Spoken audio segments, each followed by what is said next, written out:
শুকরান জাযাকাল্লাহ শেখ। আরেকটি কথা তিনি বললেন, কোনো এক কবরে উনি শুনেছেন বৃষ্টির পানির কারণে সেটা ভেঙে গিয়েছে এবং দেখা গেছে যে সাপ সে লাশটিকে জড়িয়ে ধরে রেখেছে।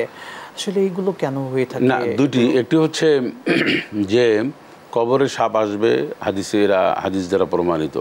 সাপে দংশন করবে, এটা মানে একটি গুরুত্বপূর্ণ বিষয় বা হাদিস শরীফের মধ্যে রয়েছে। কবরটি যেহেতু ভেঙে গিয়েছে, হয়তো অন্য কোনো সাপ সাদা একটা মানুষ ধরে ওভাবেই থাকতে পারে। এটা আমরা নিশ্চিত করে বলতে পারি না যে কবরে সাপ দেখেছি এর অর্থ হচ্ছে যে মানুষটি বোধহয় জাহান্নামী, তা না। যেহেতু কবরটি ভাঙ্গা, তো সাপ তো এরকম কবর বা অথবা গর্তের মধ্যেই থাকে, এটা আমরা বলতে পারবো না। আর উনি যে শুনেছেন, দেখেননি, শোনা কথার উপরে ভিত্তি করে কোনো মাসালা দেওয়া যাবে না। আল্লাহু আলাম, আল্লাহ পাক ভালো জানেন যে ঘটনাটি কি। তবে আমরা মাগফিরাতের দোয়া করছি। এমন অসংখ্য কিন্তু মাঝে মাঝে ঘটনা শুনতে পাই যে অমুক কবরে আযাব হচ্ছে বা শাস্তি চলতেছে, অর্থাৎ নানান ধরনের সিম্পটম পাওয়া যায়। হাদিস শরীফের মধ্যে রয়েছে যে মানুষ দুনিয়ার থেকে চলে যাওয়ার পরে কবরে যে শাস্তি বা আওয়াজ, যে বিকট শব্দ, এটি যদি মানুষ জানতে পেত তাহলে মানুষের অবস্থা খুব ভয়াবহ হতো।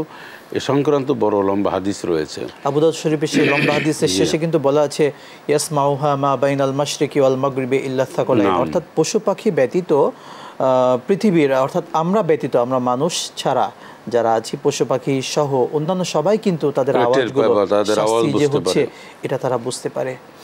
আল্লাহ তাআলা আমাদেরকে কঠিন কবরের আযাব থেকে হেফাজত করুন, আমিন। শেখ, বিরতির পূর্বে পাবনা থেকে আমাদের যে ভাই প্রশ্ন রেখেছেন, প্রথম হলো কবরে কেউ যদি আমরা গিয়ে ধরা খেয়ে যাই, অর্থাৎ কবরে গিয়ে আটকে গেলাম, প্রশ্নগুলোর উত্তর দিতে পারলাম না, তাহলে কবরে যদি আমার আযাব হয়, কাল কিয়ামতের দিন আল্লাহ তাআলার কাছে আমি মাফ পাওয়ার কোনো আশা করতে পারি কিনা? ধন্যবাদ আপনাকে। মুক্তি পাবে কি পাবে না এর প্রথম মঞ্জিল হচ্ছে কবর। কবর সওয়াব যদি না দিতে পারে তাহলে নিঃসন্দেহে তার শাস্তি, এবং কবরের যে সমস্ত জব রয়েছে সেখান থেকে সেটাকে ফেল করা মানেই হচ্ছে কবরের শাস্তি, এবং সে ব্যক্তি জাহান্নামী হবে। এটাই হচ্ছে কোরআন সুন্নাহর আলোকে কথা। এরপরে আরেকটি কথা রয়েছে যে ফায়াগফিরলি মান ইয়াশা ওয়া ইউআযযিবু মান ইয়াশা, আল্লাহ যাকে খুশি তাকে ক্ষমা করেন, যাকে খুশি তাকে শাস্তি দেন। কিয়ামতের ময়দানে যারা পাপাচার করুন, পাপ কার্য করে দুনিয়া থেকে চলে যাবে, তারা নিঃসন্দেহে শাস্তি পাবে। এটাই হচ্ছে ফাইনাল কথা।